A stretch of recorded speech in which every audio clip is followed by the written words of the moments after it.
大家好，我哋津津樂道嘅節目今日又再開始啦。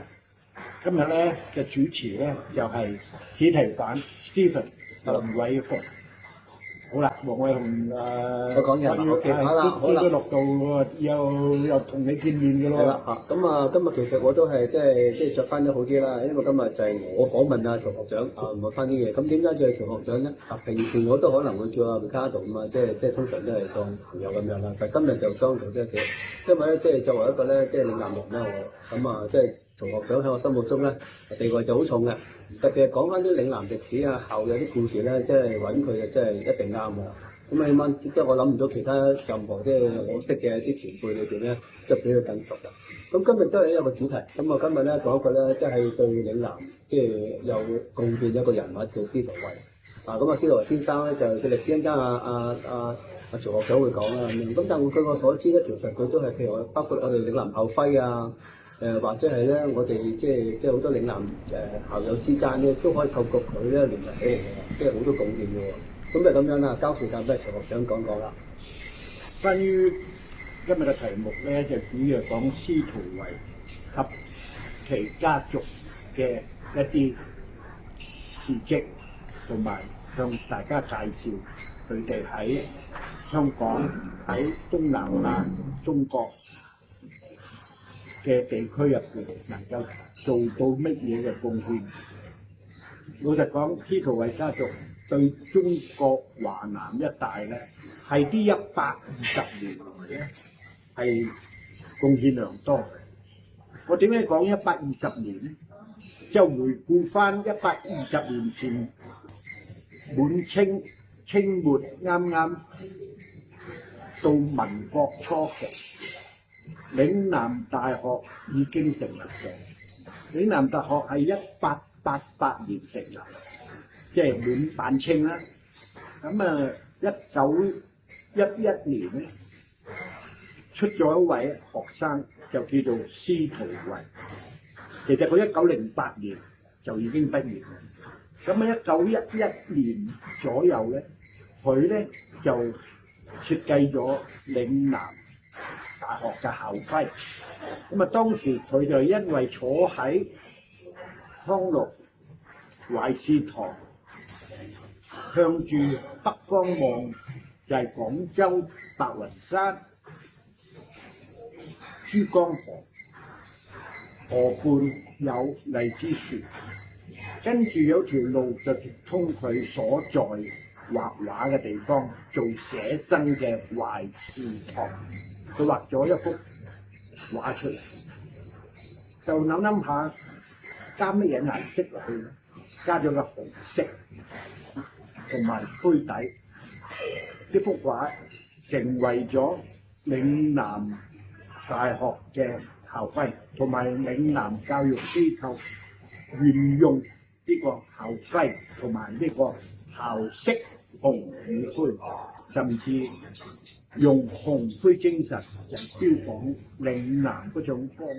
好多人至到而家都係用緊呢個校徽，直情咧簡直可以話冇人夠資格去修改佢。即使係咁，仍然喺香港嘅校徽係同以前司徒惠嗰個咧就有出入嘅。我想問就係其實咧，即係你講到校徽啦，即係一陣間都可以再講少少嘅。咁就係如果假設我咁描述，即係司徒惠先生咧係本身咧係讀嶺南嘅，咁佢會唔會即係揾個藝術家呢個名稱咁形容佢啱唔啱？佢係一個藝術家。我如果講司徒惠嘅身份咧，係多方面嘅。佢係一個藝術家，當然係畫家啦。亦都係一個教育家。亦都係一個體育嘅崇尚體育嘅一位人物。佢嘅家族可以話多方面嘅，司徒家族有好多知名度人物。講關於司徒惠，好多嶺南人都知道佢係一個著名嘅校友。司徒惠係嶺南大學校徽嘅設計者，體現咗紅灰精神嘅嶺南精神，象徵熱情、勇氣同埋穩重、堅韌。佢嘅家族成員喺體育、醫學同埋教育領域有顯著嘅貢獻。譬如佢嘅胞弟司徒光學長喺1936年，佢代表中華民國參加柏林嘅奧運會。司徒展醫生係麻醉技術醫學嘅先驅，喺中國頗有盛名嘅。由於歷史記錄所在，所以我亦都尋尋覓覓揾咗好多資料關於司徒家族嘅嘢嘅。咁關於司徒惠同埋嶺南嘅校徽，校徽以白雲山、珠江同埋荔枝樹為元素，紅色代表熱情同埋勇氣，灰色象徵穩重同埋堅韌。所謂紅灰精神，心紅似血，心灰似鐵。校歌內容有話：平原廣闊，遼近目前，江水流其間。呢幾句歌詞就已經反映咗嶺南精神嘅所在，亦都反映咗嶺南校徽嘅設計嘅。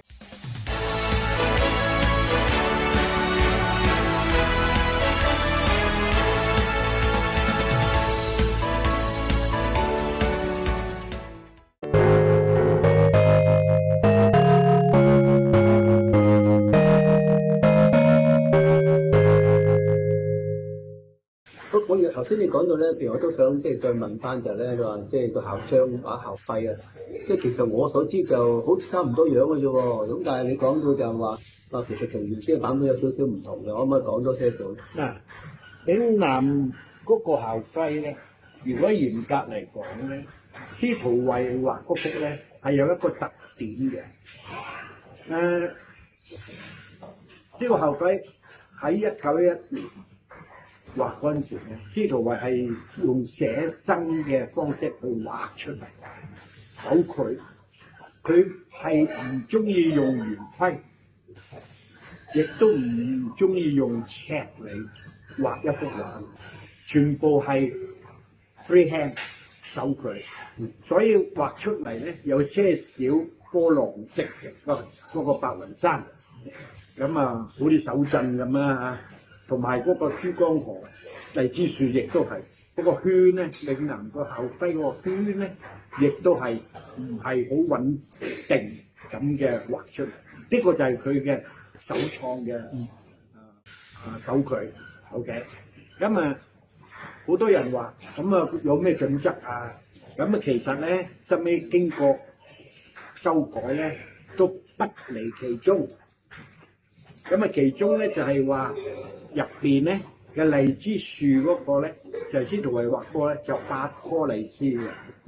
亦都可以話係8組荔枝，因為佢畫出嚟係8個波浪式嘅形狀。咁啊，所以正宗司徒惠嗰個校徽咧係8棵樹，呢個係佢嘅原創。咁啊，而家我哋香港多數我所見嘅咧就係7棵荔枝樹。咁啊，其實7棵成為咗一個常規嘅啦喺香港。咁老實講，用邊個好咧？呢個係各人各嘅諗法，點樣去運用、去發揮嘅。咁啊，不過咧就最近我都發現咧，有啲嶺南教育機構曾經出過一個 YouTube， 就係介紹嶺南校徽。係完全係脫離頭先我所講嗰2個款式，8棵樹或者定7棵。有人講笑話，喺廣州8棵咯，香港啊7棵咯，剩翻1棵喺上邊發揚光大咁樣咯。咁呢個係我嚟講笑用嘅啫。咁啊，我相信一定要，我個人覺得咧，校徽係一定要規範。問題現在為止咧，仲未有一個定案，究究竟校徽乜嘢叫做標準服？就都有嘅，我諗香港有嘅。我記得有一次咧，即係啲同事即係佢哋一定揾你講啦。咁記得就有一次咧，我想用校徽嘅話咧，即係我問嗰啲官方機關咧，佢話你要問準邊個攞邊個咁嘅 copy 先可以用。咁呢個題外話啦，咁原來就係我先知原來咧原先係八個即係荔枝樹嗰菠蘿嘅。咁呢個真係相當好啊！即係真係一定要請教咗。好啦，咁啊，即係其實就係我哋講到即係司徒家族啊，司徒維先生啦咁樣。其實我哋從佢身上咧，即係又即係可以見到啲咩嶺南精神咧？又學咗啲咩咧？其實呢個問題就係稍為有種抽象。其實係啊，又可以話好複雜，又可以話好簡單。乜嘢叫嶺南精神？不如講咩叫做鴻鵠精神？其實鴻鵠精神亦都係司徒維自己諗出嚟，係教育嶺南後人如何處世，為神、為國、為嶺南，係呢個口號一齊。咁啊，為神、為國、為嶺南嘅意思，即係話做一個完美嘅人啦。為咩神啊？基督教啊，天主教呢個國有自己嗰個演繹嘅信仰嚟定咯。總之，做人要向善，咁嘅意思。咁啊，其實呢度咧又有少少咧，即係我都同平時傾偈啦，聽到啲故事。咁話説你，即係其實就係諗翻起啦，或者叫做勾翻起啊，對司徒維先生個記憶咧，又有段故啦。咁另外咧，你後來想揾翻啲後人咧，又有段故喎，就可唔可以分享下咧？嗰段故咧，就其實就好神奇嘅。亦都有啲所謂神秘學嘅喺度。點樣神奇咧？首先我想講，大約5年前左右，我哋嘅校友岑展文學長，佢曾經做咗一個司徒維畫展嘅召集人，呢個就係佢嗰個畫展嗰個長刊嚟啦。咁啊，亦都入邊咧有晒司徒維學長嘅畫。呢本書入邊咧，可以話大部分司徒維嘅畫作放晒出嚟，係彩色。咁啊，當時就岑展文學長就同我講，佢話點解司徒維畫展嗰個反應唔係咁理想咧？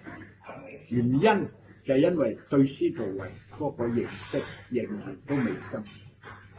我記住佢所講呢樣嘢，司徒維嘅歷史同埋背景同埋佢嘅傑作認識仲未深，所以我記住岑展文學長曾經講過呢句説話。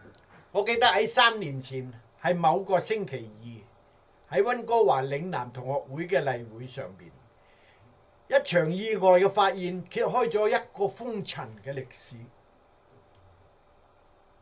席間，嶺南中學前校長鄧宗泰校友展示咗一幅喺佢嘅手機嘅一張圖片，圖片中影出嘅就係司校長嘅墓地。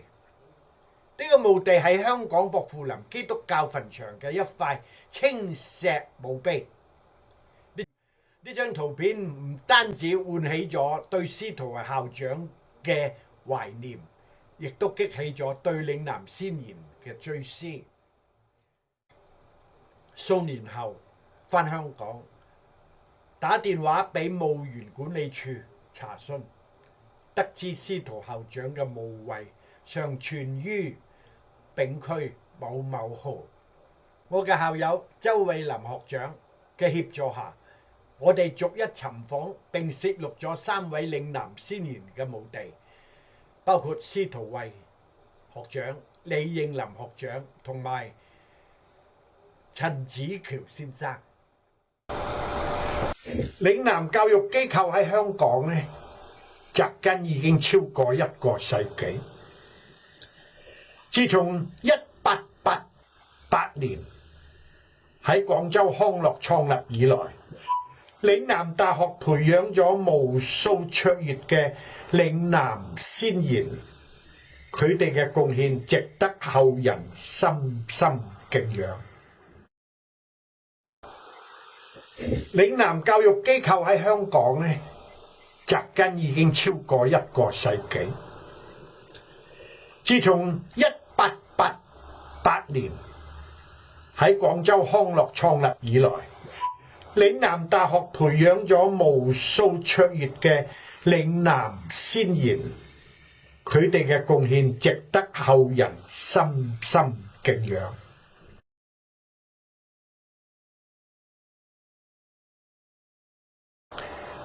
喺呢段100幾年嘅歷史長河之中，嶺南嘅精神透過不同嘅時代展現出愛國同埋教育嘅光輝。首先我要講下嶺南先賢嘅卓越事蹟。嶺南大學第一個入讀嶺南嘅學生就係叫做陳少白。佢不僅是一位入讀嶺南大學嘅學生，更係中國近代史上著名嘅愛國人士。陳少白早年追隨孫中山先生，喺廣州到香港加入同盟會，積極參與反清活動。佢同孫中山先生及其他2位同盟會會員，同時被稱為中國4大寇。喺推翻清朝腐敗統治、建立中華民國嘅過程中，作出咗重要嘅貢獻。呢種愛國精神正係嶺南精神嘅核心體現。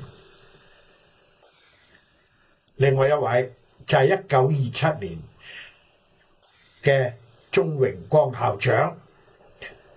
鍾校長成為嶺南大學首位華人校長，標誌咗嶺南教育事業進入嘅新階段。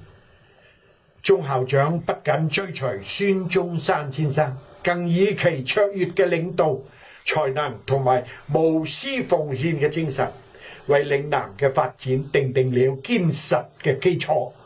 佢致力於籌集資金，推動嶺南大學嘅發展，無論係校園建設或者教育質量嘅提升，都離唔開佢嘅努力。康樂校園好多建築物至今仍銘刻着佢籌款建校嘅痕跡，展現咗佢愛國愛校嘅高尚精神。喺嶺南教育發展史上，不可不提就係我哋今日要講嘅司徒惠學長，亦係不可忽視嘅一位先賢。